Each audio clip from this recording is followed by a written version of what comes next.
Depot থেকে চাহিদা মতো জ্বালানি পাচ্ছে না ফিলিং স্টেশনগুলো। উল্লেখ করে তেল বিক্রির সময়সীমা সকাল 7টা থেকে রাত 8টা পর্যন্ত নির্ধারণের প্রস্তাব করেছে পেট্রোল পাম্প ওনার্স অ্যাসোসিয়েশন। সকালে জরুরি সংবাদ সম্মেলনে এই দাবি জানায় Bangladesh petroleum dealers, distributors, agent and petrol pump owners association. Tag officer সরকার নির্ধারিত ট্যাগ অফিসার, আমাদের নির্ধারিত নয়। উনি কতটুকু তেল আসছেন, কয়টা পর্যন্ত দিবেন, কাকে কতটুকু দিবেন, এটা নির্ধারণ করার ব্যবস্থা হয়েছে আজকের থেকে। এবং পেট্রোল পাম্পের ম্যানেজার, মালিক কারোর সাথে কথা বলার দরকার নেই। They will sit in the petrol station, they will allocate ট্যাঙ্কে কী আছে, কী দেওয়া হবে। এখানে আমাদের আর কোনো দায়িত্ব নাই। অতীতে যদি কোনো কিছু ঘটে থাকে, আমি আবার দায়িত্ব নিয়ে বলছি, if it is so, let the government terminate the dealership. We do not have any complain.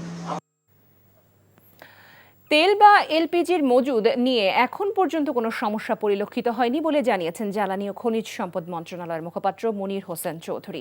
আজ সচিবালয়ে এক ব্রিফিংয়ে তিনি একথা জানান।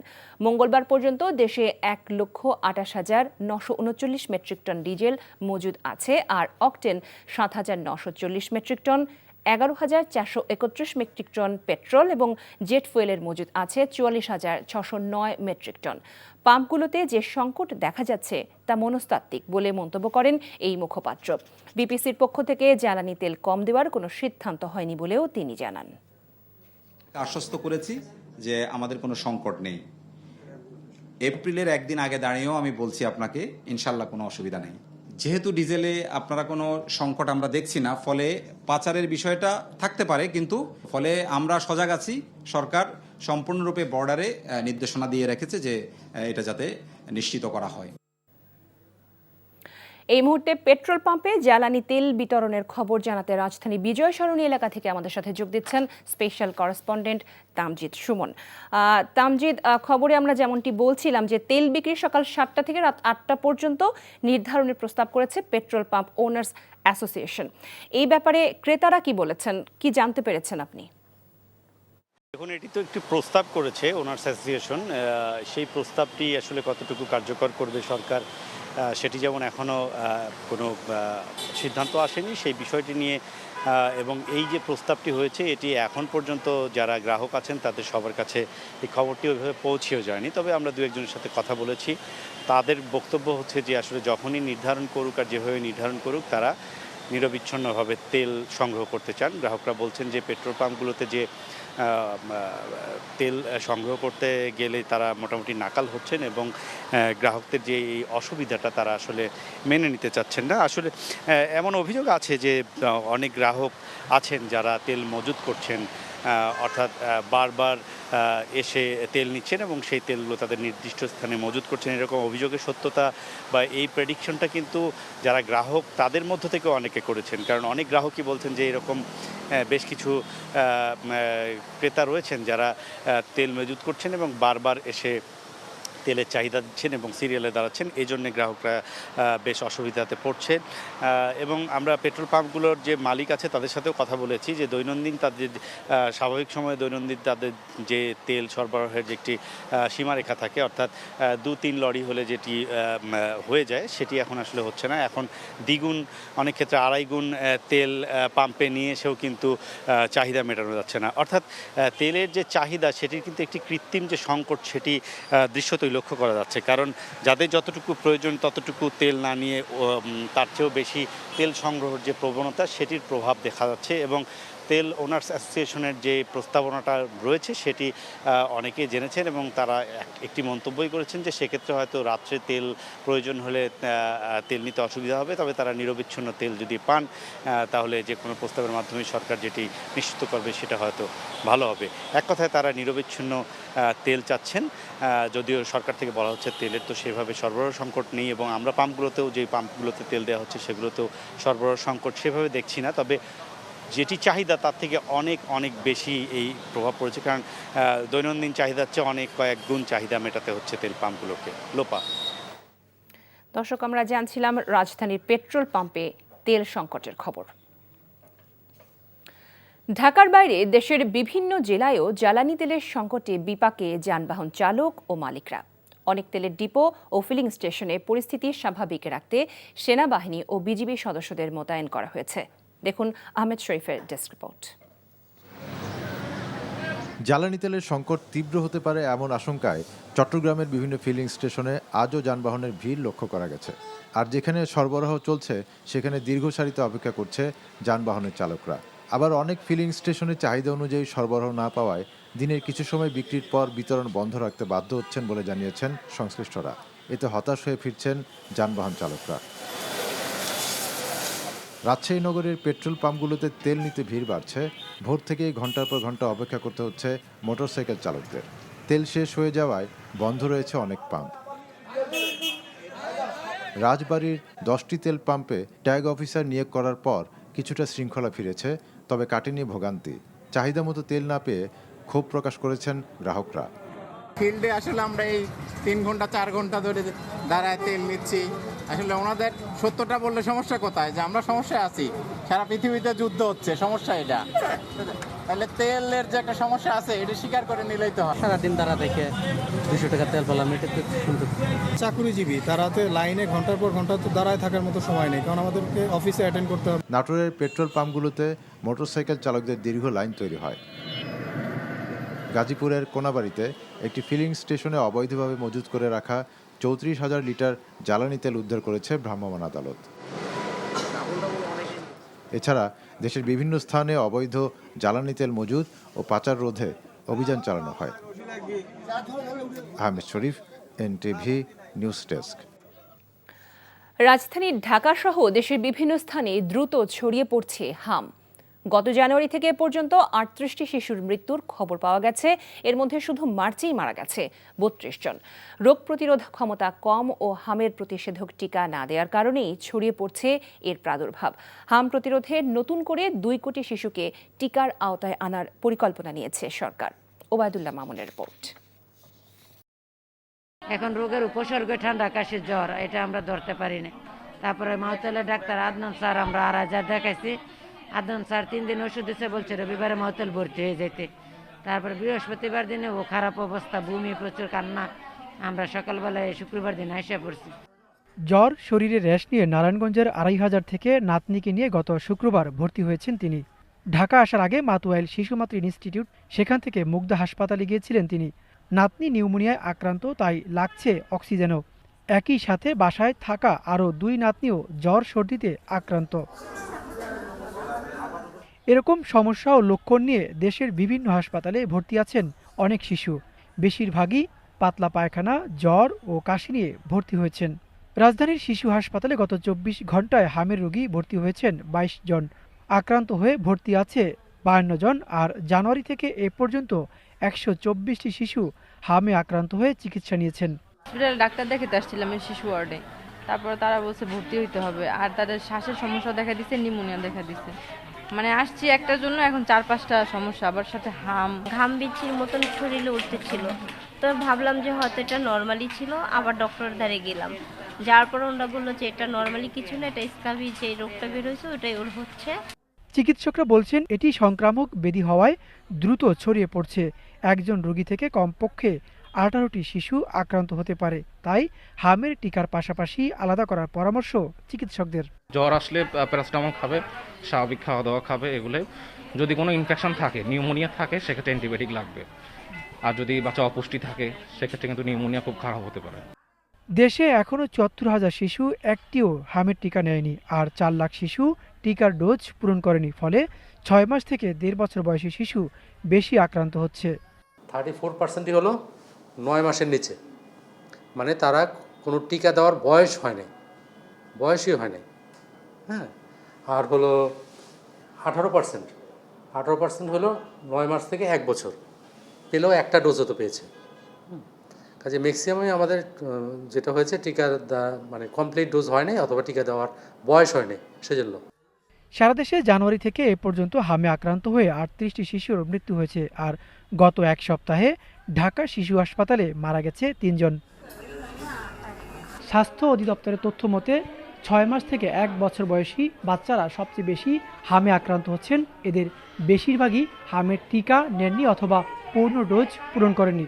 ফলে সরকার নতুন করে 2 কোটি শিশুকে হামের টিকা দেওয়ার পরিকল্পনা নিয়েছে। Obaidullah Mamun, NTV news, Dhaka. বর্ষা মৌসুমে জলাবদ্ধতা নিরসনে 1 মাসব্যাপী ক্র্যাশ প্রোগ্রাম হাতে নিয়েছে ঢাকা দক্ষিণ সিটি কর্পোরেশন। দুপুরে শিল্পকলা থেকে টিটিপাড়া পর্যন্ত প্রায় 2.8 কিলোমিটার বক্স কালভার্ট পরিষ্কার কার্যক্রমের মাধ্যমে এই কর্মসূচির উদ্বোধন করেন ঢাকা দক্ষিণ সিটির প্রশাসক আব্দুস সালাম। এ সময় তিনি জানান 4টি বক্স কালভার্ট পরিষ্কারের লক্ষ্যে 1 মাসের পরিকল্পনা গ্রহণ করা হয়েছে। পাশাপাশি পানি নিষ্কাশন ব্যবস্থাকে আরও কার্যকর করতে নতুন করে 2টি আউটলেট চালুর পরিকল্পনাও রয়েছে। জলাবদ্ধতা নিরসনে বক্স কালভার্ট সহ মোট 33টি হটস্পট চিহ্নিত করা হয়েছে।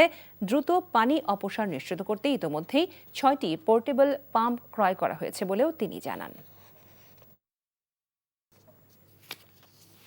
এক যুগেরও বেশি সময় আগে মতিঝিলের শাপলা চত্বরে হেফাজতে ইসলামের মহাসমাবেশে হত্যাকাণ্ডের অভিযোগ করা মামলায় পুলিশের সাবেক ডিআইজি আব্দুল জলিল মণ্ডলকে গ্রেফতার দেখিয়ে কারাগারে পাঠানোর নির্দেশ দিয়েছে আন্তর্জাতিক অপরাধ ট্রাইব্যুনাল 1। মামলার পরবর্তী শুনানি 5 এপ্রিল দুপুরে ঢাকা মহানগর গোয়েন্দা পুলিশ ডিবির মাইক্রোবাসে করে তাকে ট্রাইব্যুনালে নেওয়া হয়। চিফ প্রসিকিউটর আমিনুল ইসলাম বলেছেন, শাপলা চত্বরে হেফাজতের হত্যাকাণ্ডের সঙ্গে জড়িত কাউকে ছাড় দেওয়া হবে না। সোমবার সন্ধ্যায় রাজধানীর সবুজবাগ এলাকা থেকে সাবেক ডিআইজি আব্দুল জলিল মণ্ডলকে গ্রেফতার করা হয়।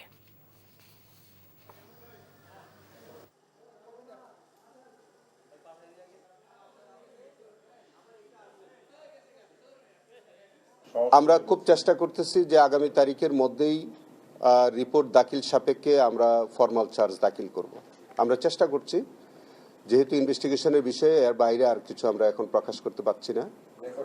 তবে আমরা যেটা আবারও বলছি যে আমরা খুব সহসাই এই শাপলা চত্বরের মামলাটি আমরা বিচার শুরু করার জন্য আমরা প্রয়োজনীয় পদক্ষেপ নিচ্ছি, যাতে এটা রিপোর্টটি খুব তাড়াতাড়ি সাবমিট হয় এবং ফর্মাল চার্জ দাখিল সাপেক্ষে এইটার বিচার কার্য শুরু হয়। এই বিষয়ে আমরা তৎপর। কুমিল্লার রেল ক্রসিংগুলো যেন এক একটি মৃত্যু ফাঁদ। প্রতিনিয়ত দুর্ঘটনায় ঝরছে প্রাণ। গত 5 বছরে জেলায় ট্রেনের ধাক্কায় কাটা পড়া ও অসতর্ক পারাপারের সময় প্রাণ গেছে 3 শতাধিক মানুষের, আহত হাজারেরও বেশি। রেল কর্তৃপক্ষের উদাসীনতায় রেল ক্রসিংগুলো যানবাহন ও পথচারীদের জন্য চরম ঝুঁকিপূর্ণ হয়ে উঠেছে। কুমিল্লা প্রতিনিধি মাহফুজ নান্টুর রিপোর্ট, জানাচ্ছেন জীবন আহমেদ। কুমিল্লা জেলা জুড়ে রয়েছে এমন অসংখ্য অরক্ষিত লেভেল ক্রসিং, যাকে বলা হয় মৃত্যু ফাঁদ। দীর্ঘদিন ধরে লেভেল ক্রসিংয়ে গেটম্যান না থাকায় ঘটছে প্রাণহানি। 21 তারিখ ঈদুল ফিতরের রাতে কুমিল্লার পাদুয়ার বাজারে ভয়াবহ ট্রেন বাস সংঘর্ষে প্রাণ যায় 12 জনের। রেল ক্রসিংয়ে গেটম্যানের দায়িত্বে অবহেলার কারণে এই ভয়াবহ দুর্ঘটনা ঘটে। স্থানীয়দের অভিযোগ, গেটম্যান অন্যজনকে রেখে ছুটিতে চলে যান। এখান থেকে অটোটারে 1 কিলোমিটার নিয়ে গেছে রেলে বাড়ি দিয়ে। আমার মেয়ে এই রেল ক্রসিং স্কুলে যাওয়ার পথে এই দুর্ঘটনাটা হয়েছে। 2024 সালের 16 মে স্কুলে যাওয়ার পথে ট্রেনে কাটা পড়ে মারা যায় সদর উপজেলার রসুলপুর উচ্চ বিদ্যালয়ের 9ম শ্রেণীর শিক্ষার্থী মিম আক্তার। বছর 2 আগে বুড়িচং উপজেলার কালিকাকাপুর এলাকায় লেভেল ক্রসিংয়ে ব্যাটারি চালিত অটোরিকশার সাথে ট্রেনের সংঘর্ষে মারা যায় 8 জন। রেল সূত্রে জানা, কুমিল্লা লাকসাম নোয়াখালী রেলপথের 22 কিলোমিটারের 14টি বৈধ ও 17টি অবৈধ, লাকসাম চাঁদপুর রেলপথের 14 কিলোমিটারের 4টি বৈধ, 13টি অবৈধ এবং ঢাকা চট্টগ্রাম রেলপথের কুমিল্লা অংশের 66টি বৈধ এবং 74টি অবৈধ লেভেল ক্রসিং রয়েছে। বেশিরভাগই নেই গেটম্যান, আতঙ্কে থাকেন যাত্রীরা। রেল গেট নেই, যার কারণে প্রতিনিয়ত আমরা ঝুঁকির উপরে জীবনযাপন করছি, চলাফেরা করছি, আমাদের কোনো নিরাপত্তা নেই। সরকার কোনো পদক্ষেপ নিতেছে না এই জায়গায় একটা রেল ক্রসিং এর জন্য, একটা গেট দেওয়ার জন্য। স্থানীয় সরকার বিভাগের সড়ক নাকি সড়ক ও জনপথ বিভাগের সড়ক, এ নিয়ে 2 বিভাগের দ্বন্দ্বে লেভেল ক্রসিংয়ে গেট নির্মাণ করা সম্ভব হচ্ছে না বলে জানালেন রেলওয়ের এক কর্মকর্তা। আমরা আমাদের জায়গা থেকে পরিপূর্ণভাবে এই চেষ্টা করতেছি যেন যানমাল বা দুর্ঘটনা না ঘটে, কিন্তু এলজিডি বা আদার যে সংস্থাগুলি আছে তারা অহরহ রেল লাইনের উপরে আমাদের সাথে আলোচনা ছাড়া রাস্তা করছে। এদিকে এলজিইডির এক কর্মকর্তা বলছেন, তারা লেভেল ক্রসিংয়ে গেট নির্মাণ করতে চান, তবে এক্ষেত্রে রেল বিভাগের সঙ্গে সমন্বয় জরুরি। আমি মনে করি একজন আরেকজনকে দোষারোপ না করে এদের মানুষের জীবন নিয়ে কখনো এটা নিয়ে আমরা কখনো এক্সপেক্ট করবো না। সুতরাং আমি মনে করি রেলওয়ে কর্তৃপক্ষেরই এটা বিষয়টা নিয়ে সচেতন থাকা এবং তাদেরকে এটা নিয়ে প্রোঅ্যাক্টিভ আগে আসা। অনাকাঙ্ক্ষিত দুর্ঘটনা এড়াতে লেভেল ক্রসিংয়ে গেটম্যান নিয়োগের দাবি জেলাবাসীর। NTV news desk. Mercantile bank অর্থনীতির খবর। দেশের সার্বিক উন্নয়নে গতানুগতিক বাজেট থেকে বেরিয়ে এসে বাস্তব ভিত্তিক বাজেট প্রণয়নের কোনো বিকল্প নেই বলে মন্তব্য করেছেন অর্থনীতিবিদ ডক্টর দেবপ্রিয় ভট্টাচার্য। অন্যদিকে নতুন অর্থবছরে করের হার অপরিবর্তিত রেখে আয়কর বাড়ানোর কথা জানিয়েছেন জাতীয় রাজস্ব বোর্ড এনবিআরের চেয়ারম্যান আব্দুর রহমান খান। আরাফাত ইসলামের রিপোর্ট।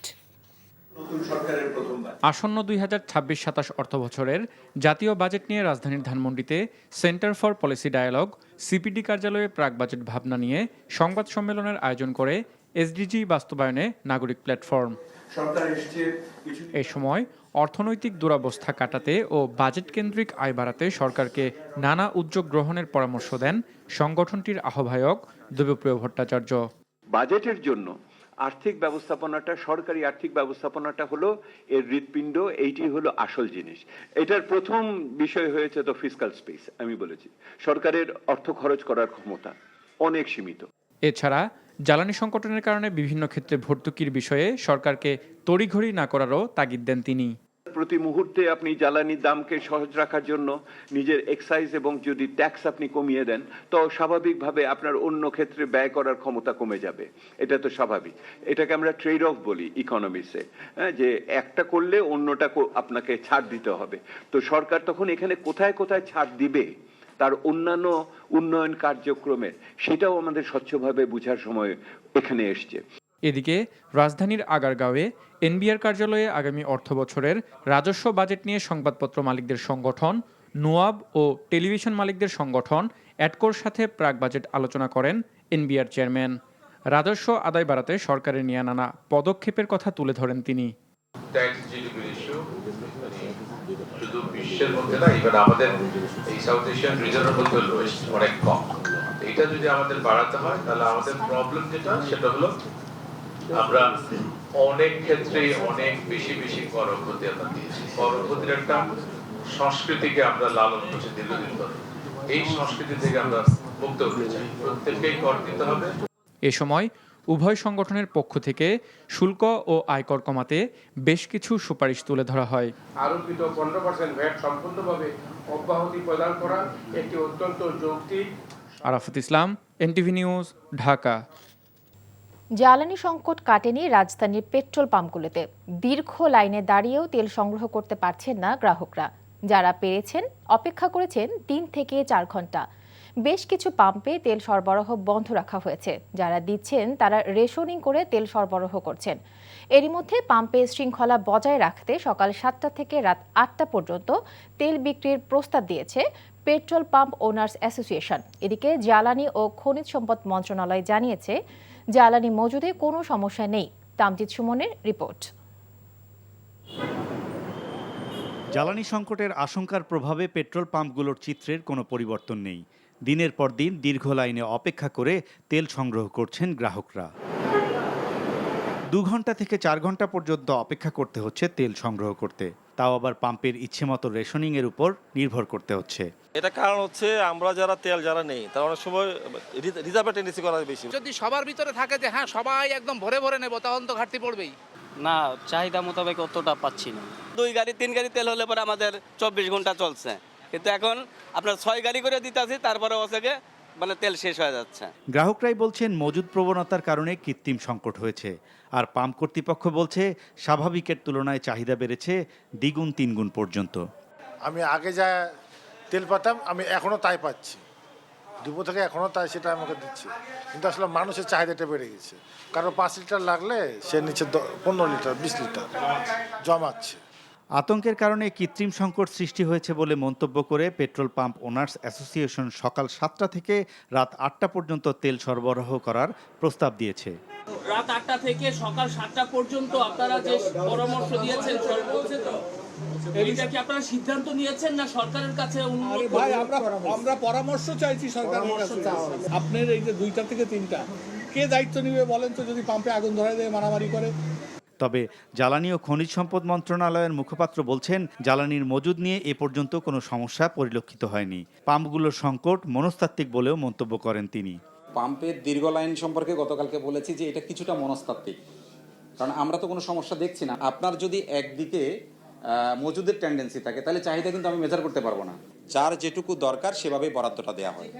মন্ত্রণালয় জানায় এ পর্যন্ত দেশে অকটেন ৭,৯৪০ মেট্রিক টন, ১১,৪৩১ মেট্রিক টন পেট্রোল এবং ৪৪,৬০৯ মেট্রিক টন জেট ফুয়েল মজুদ আছে। Kamjit Suman, NTV news, Dhaka. গাইবান্ধায় ফিলিং স্টেশনে দীর্ঘক্ষণ অপেক্ষা করে তেল না পেয়ে সড়ক অবরোধ করে বিক্ষোভ করেছে বাইকাররা।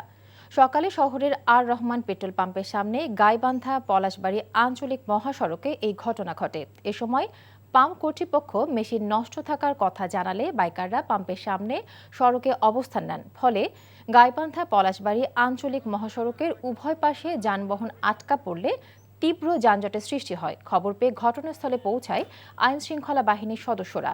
তাদের হস্তক্ষেপে বাইকাররা সড়ক ছেড়ে দিলে যান চলাচল স্বাভাবিক হয়। ভূমধ্য সাগরে ১২ জনের মর্মান্তিক মৃত্যুর ঘটনায় সুনামগঞ্জের ২ থানায় ৯ দালালের বিরুদ্ধে মামলা করেছে ভুক্তভোগী পরিবারের সদস্যরা।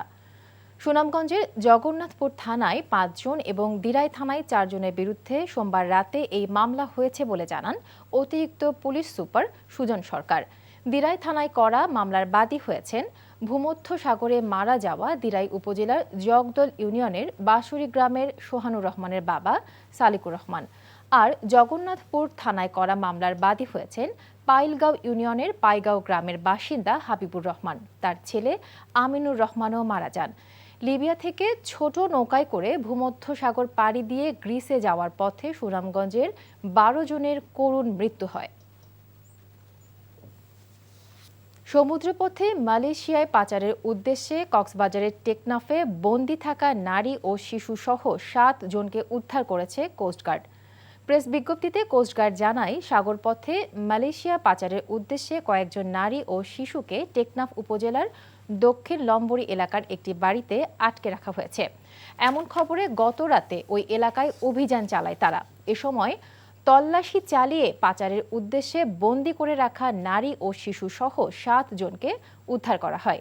কোস্টগার্ডের উপস্থিতি টের পেয়ে পালিয়ে যায় পাচারকারীরা। কয়েকটি সংঘবদ্ধ পাচারকারী চক্র বিদেশে উচ্চ বেতনের চাকরির প্রলোভন দেখিয়ে কক্সবাজার সহ দেশের বিভিন্ন এলাকা থেকে বাংলাদেশি ও রোহিঙ্গা নাগরিকদের পাচারের পরিকল্পনা করছিল। এদিকে সুন্দরবনের দুর্ধর্ষ ডাকাত জোনাব বাহিনীর হাতে জিম্মি থাকা হাত পা বাঁধা জেলে মজিবুর গাজীকে উদ্ধার করেছে কোস্টগার্ড।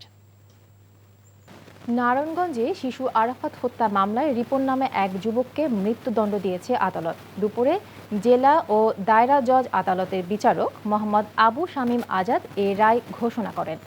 একই সাথে ২ লাখ টাকা জরিমানা করেছে আদালত।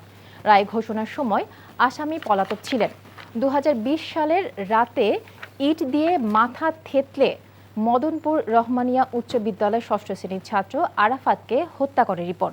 এদিকে দুপুরে ফরিদপুরের ভাঙ্গা উপজেলায় এক নারীকে ধর্ষণের দায়ে প্রতিবেশী জামান নামে এক ব্যক্তিকে যাবজ্জীবন কারাদণ্ড দিয়েছে আদালত।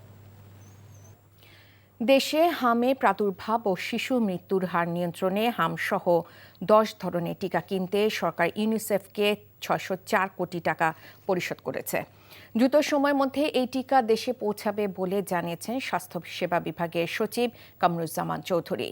রাজশাহী মেডিকেল কলেজ হাসপাতাল পরিদর্শন শেষে তিনি এ তথ্য জানান। বলেন, টিকা দেশে পৌঁছালেই সারা দেশে টিকাদান কর্মসূচি শুরু করা হবে। সচিব বলেন, করোনা মহামারী চলাকালে টিকাদান কার্যক্রমে কিছুটা স্থবিরতা তৈরি হয়েছিল। সেই ঘাটতি পূরণে এবার বৃহৎ পরিসরে টিকাদান কর্মসূচি হাতে নেওয়া হয়েছে। এর মাধ্যমে শিশুদের রোগ প্রতিরোধ ক্ষমতা বাড়ানো হবে। এ সময় রাজশাহীতে হামসহ বিভিন্ন রোগে শিশু মৃত্যুর ঘটনায় দুঃখ প্রকাশ করেন তিনি। ৬০৪ কোটি টাকার টিকা ক্রয়ের জন্য যে প্রস্তাব আমরা পাঠিয়েছি,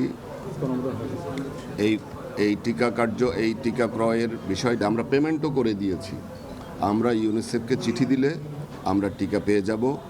আমাদের কোল্ড চেইন রেডি আছে। আমরা টিকা পেয়ে গেলে আমরা টিকাদান কর্মসূচি ব্যাপকভাবে শুরু করব।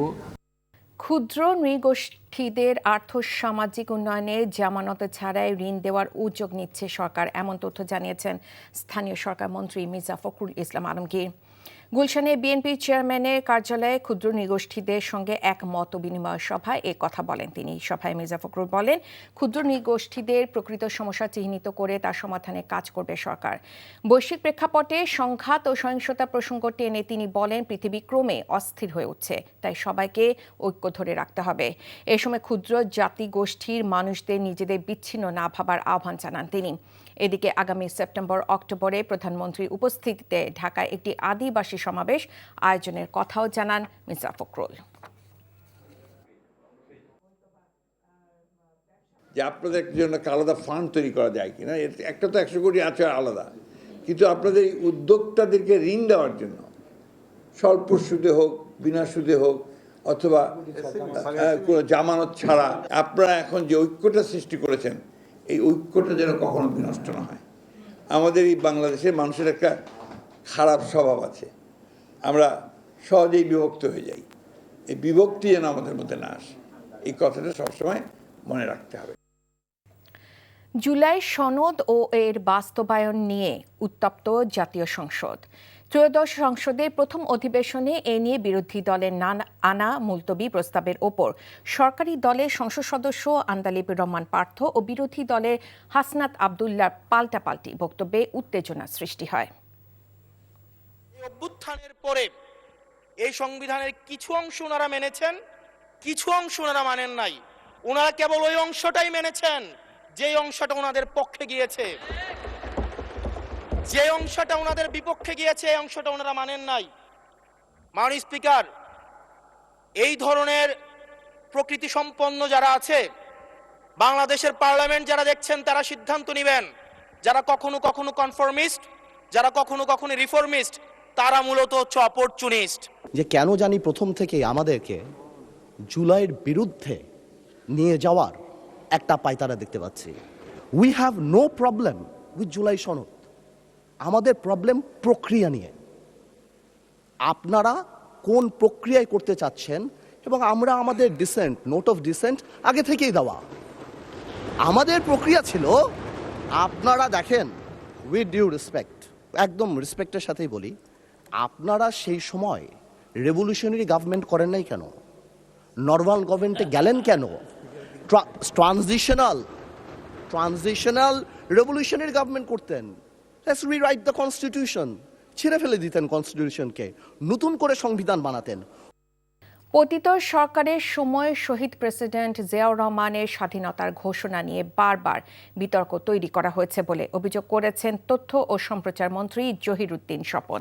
তিনি বলেন, এতে সঠিক ইতিহাস জানা থেকে বঞ্চিত হয়েছে জনগণ। দুপুরে জাতীয় প্রেস ক্লাবে ডক্টর অ্যাসোসিয়েশন অব বাংলাদেশ ড্যাবের মহান স্বাধীনতা ও জাতীয় দিবস উপলক্ষে স্বাধীনতার ঘোষক ও রণাঙ্গনে জিয়া শীর্ষক আলোচনার সভায় তথ্য ও সম্প্রচার মন্ত্রী বলেন, স্বাধীনতার ঘোষণার সঠিক ইতিহাস জানা সত্ত্বেও ইচ্ছাকৃতভাবে বিগত সময়ে বিতর্ক সৃষ্টি করা হয়েছে। পতিত ফ্যাসিস্ট হাসিনা সরকার বারবার সঠিক ইতিহাস মুছে ফেলার চেষ্টা করেছে উল্লেখ করে তিনি বলেন, আইন লঙ্ঘনকারীদের আইনের আওতায় আনা হবে। আলোচনার সভায় আরও উপস্থিত ছিলেন মুক্তিযুদ্ধ বিষয়ক প্রতিমন্ত্রী ইশরাক হোসেন। আবাহনী মোহামেডানের সেই উন্মাদনা আবারও ফুটবলে দেখতে চান স্থানীয় সরকার মন্ত্রী মির্জা ফখরুল ইসলাম আলমগীর। মোহামেডান ক্লাবের নতুন পরিচালনা পর্ষদের সঙ্গে সাক্ষাৎ শেষে এই ইচ্ছের কথা জানান তিনি। একই অনুষ্ঠানে প্রধানমন্ত্রী রাজনৈতিক উপদেষ্টা রুহুল কবির রিজভী বলেন, তারকা খ্যাতি কাজে লাগিয়ে রাজনীতি মাঠে আসা উচিত নয়। মমিনুর রিপনের রিপোর্ট। দীর্ঘদিন পর মোহামেডান ক্লাব প্রাঙ্গণে জমেছিল তারার মেলা। নতুন পরিচালনা পর্ষদের সঙ্গে পরিচিতি অনুষ্ঠানে উপস্থিত ছিলেন সরকারের গুরুত্বপূর্ণ মন্ত্রণালয়ের মন্ত্রী, প্রতিমন্ত্রী, সাবেক ও বর্তমান খেলোয়াড়রা। জমে ওঠা ক্লাব প্রাঙ্গণের মতো ক্রীড়াঙ্গনেও হারানোর সেই উন্মাদনা আবারও দেখতে চান মির্জা ফখরুল। আমরা খেলাধুলাকে আমাদের অন্তরে ধারণ করি। আমি এখনো সুযোগ পেলে মাঠে খেলা দেখতে যাই, এবং যদি আবাহনী মোহামেডান ফুটবল খেলা হয় তাহলে আবার দেখতে যাব, কারণ এগুলো আমাদের প্যাশন। আমরা ছোট থেকে গড়ে উঠেছি এই ধরনের আপনার আনন্দ উপভোগ করার মধ্য দিয়ে। অনুষ্ঠানে বেশিরভাগ অতিথি রাজনীতিবিদ হলেও ক্রীড়াঙ্গনকে রাজনীতিমুক্ত রাখার পরামর্শ দিয়েছেন রুহুল কবির রিজভী। প্রখ্যাত ক্রিকেটার আমাদের এই দেশের, সে আমাকে টেলিফোন করেছিল, আমি নির্বাচন করতে চাই বিএনপি থেকে, কিন্তু পরে দেখলাম সে আরেকটি রাজনৈতিক দল থেকে সে নির্বাচন করে এমপি হয়েছে। তা আমার মনে হয়েছে নানাভাবে চাপ প্রয়োগ করে তাকে নিয়ে যাওয়া হয়েছে তার দিকে। এটা কেন? এটা তো হতে পারে না। খেলা ছাড়ার পর রাজনীতিতে আসা বর্তমান ক্রীড়া প্রতিমন্ত্রীও চান খেলাধুলাকে প্রভাবমুক্ত রাখতে। আমরা সকল রাজনৈতিক বৈষম্য দূর করে আমরা সকলেই ক্রীড়াঙ্গনের যারা সংগঠক রয়েছেন, যারা খেলাধুলাকে পছন্দ করেন, সেই মানুষগুলোকে দিয়ে আমরা আগামীর ক্রীড়াঙ্গন সাজাবো। দীর্ঘদিন অবহেলায় থাকা মোহামেডান ক্লাবকে নতুন উদ্যমে সাজাতে নতুন পরিচালনা পর্ষদকে পরামর্শ দিয়েছেন অতিথিরা। Mominur Ripon, NTV news, Dhaka.